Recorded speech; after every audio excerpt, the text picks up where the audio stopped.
All right, Bryan just gave us a little rundown on maintenance. During the shooting here, we've got about 200 rounds to these guns. We want to get some of that lead and debris out of there. Because these are manually extracted, so when we get a semi-auto, the rounds come out of it for us, right? So these guns tend to, like, right up here on the top strap, right between the firing pin bushing and the top, you guys that were having a little bit of rub as you're rolling the cylinders, they all had debris up there, right? And Chris's gun especially had had a big wad of debris up there. So when we would run police calls back in the day, everybody had a toothbrush. So we'll get a toothbrush under here, swab that. Now this area above the forcing cone in the top strap up here, give it a little once over. And the other one, some of these guns, I started feeling like they had a high primer. Everybody know what a high primer is? Okay, and you'll feel that on a revolver. When that cartridge rolls around, it'll start dragging on the breech face. Okay, on these guns, it was debris up under the star. And what that'll do is that'll take that cartridge just slightly out of battery, and that base of the cartridge will start rubbing. So I'm gonna have the toothbrush passed around here. We're just gonna wipe those off. Don't drop them in the dirt. It makes this process much more lengthy. Okay.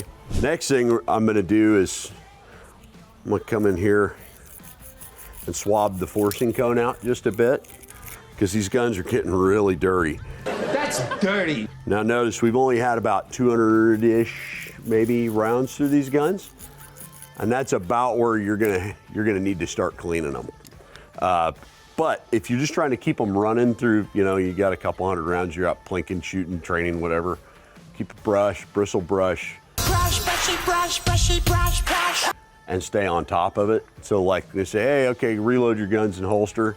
If you got the brushes, you give them a once over, good to go. Talked about cylinder brushes being specific for cylinders. So that's the D-jammer. It's also threaded for those brushes, your standard size brushes, where they're like 3/32 or whatever the thread pitch is. These are chamber specific brushes. I can't emphasize that enough. If you get one of these wedged in a bore, it's bad news. And you watch how much resistance this has.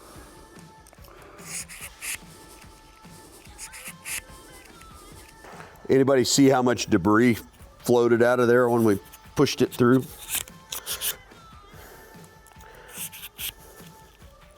Bryan, did you say you're using a 40 caliber brush for the chambers? No, these are 357/38 chamber brushes. And if you'll Google chamber brush, these will come up. The reason I said they're about 40 caliber is if you put a caliper around these, they're just slightly larger than 357/38, right? And they're stiff stainless bristle brushes.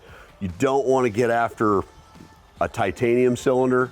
Like some manufacturers have titanium cylinder guns. This is just for steel, okay? Questions about that? There are some gun companies out there that make a cylinder out of aluminum. They don't do them in 38, but they do them in 22. And if you stab a stainless steel brush, you'll tear the cylinder up. So you can see the amount of lead and debris that just, when I drug it out this way, that just went all over the grip of the gun. So these guns are, this one, not now, but these guns are fairly dirty. That's very dirty. Getting some of that debris out, cleaning the front of the top strap and the top of the strap at the back, just above where the firing pin hole is, making sure that stuff is lead-free, clear of debris.